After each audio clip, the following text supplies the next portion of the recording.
Right, okay, first off, to warn you, this is not a good vlog today. It is a bad day. But I want you to all know before you watch this that I am okay and I am getting better. Every day is getting better and stronger and very positive. The first clip is no footage. It's meant to be like that.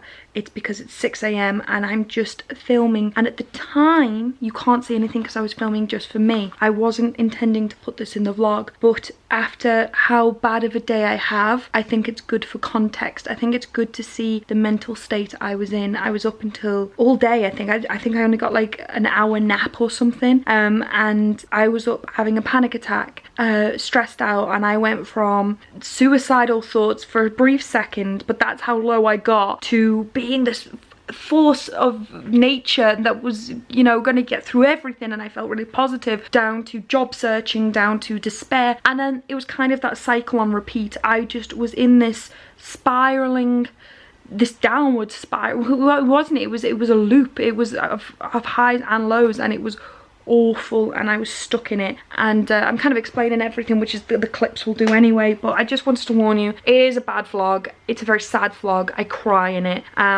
And yeah, but as much as I would really debate never showing these, because when I edit them, I'm happy again and I'm stronger again. One of the things that a lot of people thank me for, like genuinely thank me for, is for being honest about my mental health. So every time that I want to shy away from it and I want to be quiet about it, and I don't want to be that person who cries on the camera or has the mental breakdowns. I want to be the strong Amazonian woman who can do anything, but I think it's showing a different kind of strength, showing these sides as well, because it's okay to talk about it. So it's going in there, okay? Embrace yourself. It's a rough ride, this video, and I do apologise.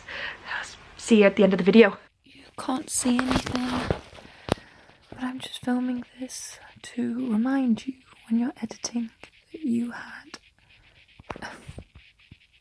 It's 6 AM and you were up because you had the worst panic attack over your future, your goals, your life, everything. And you lay there, and even the worst possible options entered your head because you felt like for a second there were no options, and then you realised, of course, there were options, and the future is going to be terrifying, and you're so scared. But it's going to be okay. It's going to be okay. Good afternoon. Today is Thursday, and I don't think I'm okay. I think I finally snapped. Funny enough, me and Andrew were talking about everything that's going on yesterday, and I was like, I don't know how I've been this strong. I don't know how I've got on with everything. I think I've snapped. I think I can't be any as strong as I need to be anymore. Last night, I saw someone upload some pictures of the competing store, and they were like friends of mine and customers of mine, and I just snapped. And I just commented something like, oh, the shop that's trying to run me out of business, or something like that. And I wish I hadn't done it. I shouldn't have done it. But I was late, I was tired, and that was it. I was up till like 3 or 4 AM last night doing Patreon rewards anyway, so I was pretty exhausted. And then that happened. I was like, well, I'm an anxious, upset, angry mess now. And I wasn't angry at them so much, I was just angry at everything again. And I just started going down this anxious bunny hole and rabbit hole, and then got to about 10 AM and I finally slept. And I woke up at 1:30, and there was a comment saying, like, not off them, but off someone else, saying, like, well, step up and be better than them then. And I just kind of snapped. It was the last step up comment I could take about all of this. And I was like, this isn't just a button I can press just to be better than them. And I feel like I'm being weirdly business victim blamed or something. Like, this guy moved into my building where it should be protected, where there was a rule saying you can't do that, and he did. And I'm upset about that. And yet everyone's having a go at me saying, well, it's your fault, you're upset. No! I'm upset because my business is at stake. And you all think that, like, maybe not all of you, but some of you have been like, oh, that's a bit extreme. And I'm like, no. It genuinely, it was already struggling. But even when I was doing well in that building, I was just making enough to cover everything I needed. But I covered everything I needed, so I wasn't bothered. And it's just so insulting to think that, to say, well, like, step up or be better. It's like I'm not working hard enough already. And then the guy, I commented saying, like, I apologise, I shouldn't have said, like, I stepped up, I owned up, and I was like, I shouldn't say this stuff publicly. Obviously I'm upset, but I shouldn't, say this stuff publicly. And he was like, oh, well, I'm just not seeing a fire or a passion in you. I see you as defeatist. And I'm like, maybe I am. Maybe I can't fight anymore because if it's not this shop, it's the landlords, and if it's not the landlords, it's something else. Through my personal life and through my business life, the last 6 months have been nothing but hurdle after hurdle after hurdle, and I'm just done. I just can't do this anymore.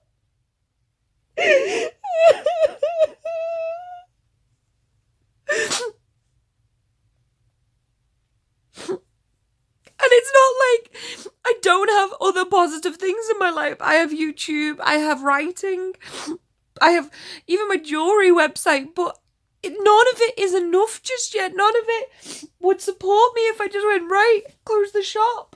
And I did something last night that I never thought I would do. I always thought that would be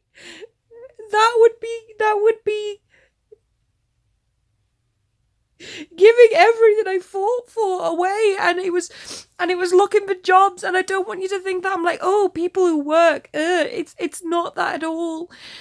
It's just the fact that I gambled my life away to open this shop, and I didn't go to uni, and so now all I can really work is retail. And everyone's like, oh, you can walk into a management job, but it's still retail. And retail was the reason I got my depression. It was the reason I got signed off sick and I got diagnosed in the first place. And it's just so...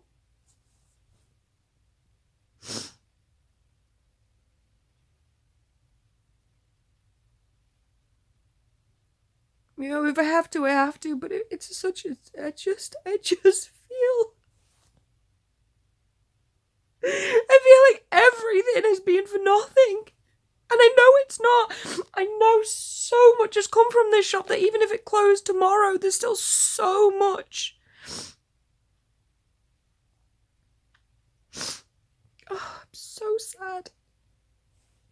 So even though I feel like crap, I have to fight whatever it is I'm going through today. And today was meant to be level up staff do.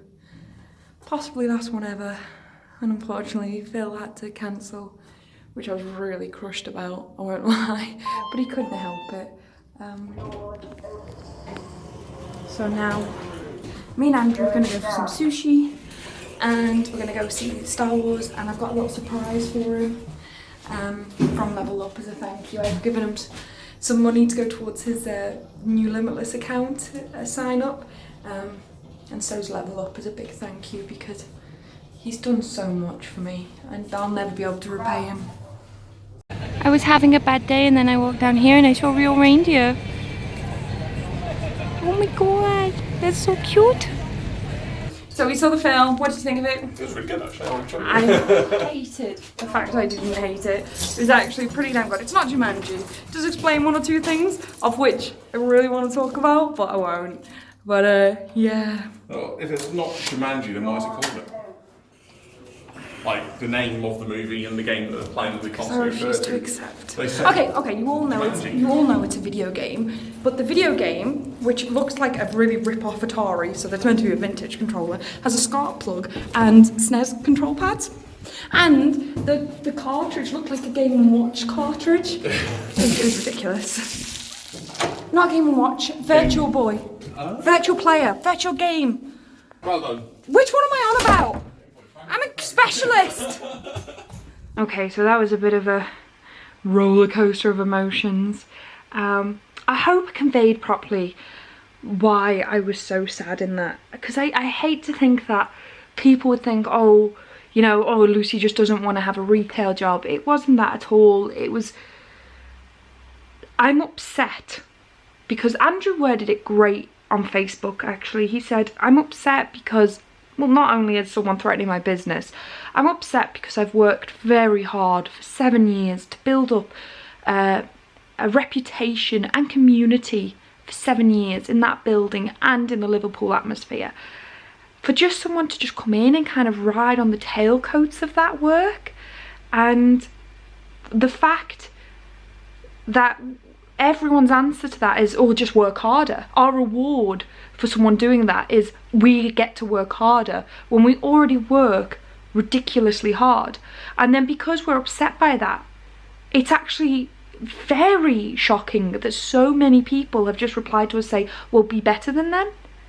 Like, it's A, that easy, or B, that it's our fault that we're upset. It is a weird form of business victim blaming, because people say, oh, it's business, it doesn't have to be personal, and if you make it personal, that's your fault. No, when it's your own business, everything is personal, and I mean everything. And if you do it, and if you care about your business the way I do, of course it's going to be personal. I love my shop, I love what I've built, I love what I've done, and the idea that anyone could threaten that or like unethically come and take that away from me is galling. You know, it's just, it's wrong, and that is everything that's upsetting me, and quite a few people see where I'm coming from, but also quite a few people don't. And that day I flipped. The guy actually commented on Instagram saying like, oh, 2 game shops is better for the customers. Of course it's better for the customer in the short term. But this other game shop, in all fairness, might realise that once I've been struggling as much as I have, I'll tell you now, there's not room for 2 game shops. And I might leave earlier. I might go, well, you know, I've got other plans, he can take it, I don't care anymore, I've lost the fight. But that might happen when it's already done the damage on both of us and we both can't last, and then all of a sudden the customers have no game shops. You know, this isn't a case of there's room for the both of us. There was hardly a room for one of us. There's just a lot that I think some people don't think through, long term or bigger picture, or simply empathise with. And that's what I got so upset with. And I got so upset that by searching for a job, I felt like 7 years ago I took the risk of not going to uni. I literally cancelled uni to open a shop, and I felt like, oh, it hasn't paid off, because 7 years later I'm still broke, I still have no money, I have nothing to show for it, which I know isn't true. But at certain things, I don't have anything to show for it. If I'd gone to uni, I could have a good job by now. I could have a mortgage. I could have had more free time to have met someone and dedicated more of my affection and attention onto relationships. I could be married by now. But I became a workaholic. I chose my business over so much that I am single, alone, with no home, or I don't drive. And a lot of that has been through time and financial tightness for that. Does that make sense? Like, I just kind of felt like it was all for nothing. I also find it kind of amazing that my darkest day was literally on the darkest day. It was on the winter solstice. So every day since then, the days have been a little bit brighter, and so have my own personally. I still have the same problems. Nothing's changed. Nothing has changed. I'm still working hard. I'm still broke. I still have an unethical competition. But this is, you know, it is what it is, and I am dealing with it. I am no longer weirdly angry at that shop anymore. I think I finally worded my grievances in the way that, articulated them in the way that I want to, and I feel like I couldn't get my message anymore across. I need to deal with everything with integrity, and I've said my piece, and I don't think I'm wrong in that. I don't think I'm wrong in how I feel, and I don't think I'm wrong in why I feel that way. But now that's it. There is literally nothing more I can do. And I've also genuinely changed my view and perception on how I see the future. I'm starting to think that more positively, maybe genuinely, life is doing this to me for a reason. Like how nobody is ever ready to have a baby. I don't think I was ever going to be ready to let go of the shop. I was never going to stop doing the shop and do YouTube full time. Dedicate all my time to allow the channel to grow the way I wanted it to. I was never gonna let go of the shop to do writing, which is my ultimate dream since I was a child. And I noticed last year and the year before that there's only so much I can do with YouTube while I run a shop, and there is only so much writing I can do while I have a shop. I told myself after Peekaboo I was going to write a book every year, and I didn't. I haven't even had time to sit down and re-edit Peekaboo for its second printing, and all of this is because of the shop. And as much as I adore my shop, and I do, and it would break my heart to let it go, there is actually so much more positive opportunities ahead of me that I could possibly never even give a chance to. And I'm thinking maybe this is it, you know, maybe life is kind of saying, we're gonna make it so impossible for you to run this shop until you get the hint that you need to do something else. And I still have that TV pilot I'm waiting to hear from. It's been 6 months. One of my friends said they had to wait 1.5 years until they got their TV pilot accepted. That could be my job. That could be my new job, you know. There is so much in my future, and it all requires hard work, but I think that's where I'm genuinely happiest anyway, is working hard. And I'm not saying I've given up the shop, I'm not, but what I'm saying is I'm not earning enough yet online through Patreon, through online sales, through YouTube to work full-time at home. I'm not. But I feel like I'm doing very well online considering the 10% of my attention it gets. How well could it potentially do with 100% of my attention? And so I do feel like there's a transition period and there's a lot of planning, but I do think that it wouldn't be the end of the world. Nothing would be the end of the world as long as I've got my health and the people I love around me anyway. But financially speaking or business speaking, it's not going to be the end of the world if the shop does close down. That's what I'm saying. And we've had actually some other little plans and good news added in, but I don't want to talk about that yet because that's not final yet. So, yep, sorry, this is like the longest vlog now, but I felt like I had a lot of emotions to get out, and I'm very sorry. Thank you for bearing with me. Thank you for just letting me talk. I needed it. I feel once again even more relieved. I feel like I've word vomited so much that my soul is now cleansed. But yeah, thank you so much for that. Give this video a like because I think it bloody deserves it. Subscribe if you like women who live on emotional roller coasters. And don't forget to check out El Delgado, Eldelgado81, who I met at Harrisburg. He was an awesome person. He bought my book, and I'm sorry if I pronounced your name wrong because I remember being really like blown away. I was like, you have the coolest sounding name. But yeah, check him out because he's awesome and supportive and is still hanging around even after Harrisburg. So thank you so much for that. And yeah, if you like fancy a shout out, you can follow me on Twitter, retweet my daily vlogs, and it gives you a chance to get a shout out. It also helps support me, and if you like the idea of supporting me even more, you can do on Patreon for as little as $1 a month, and you get loads of rewards for that. I'll leave the link down below. I'm not going to talk any more about that. I'm not going to talk anymore. I've nearly talked for 10 minutes just now, so thank you very much. I'm so sorry. Speak to you tomorrow. Bye bye. I love you guys. Thanks for sticking around. Bye bye.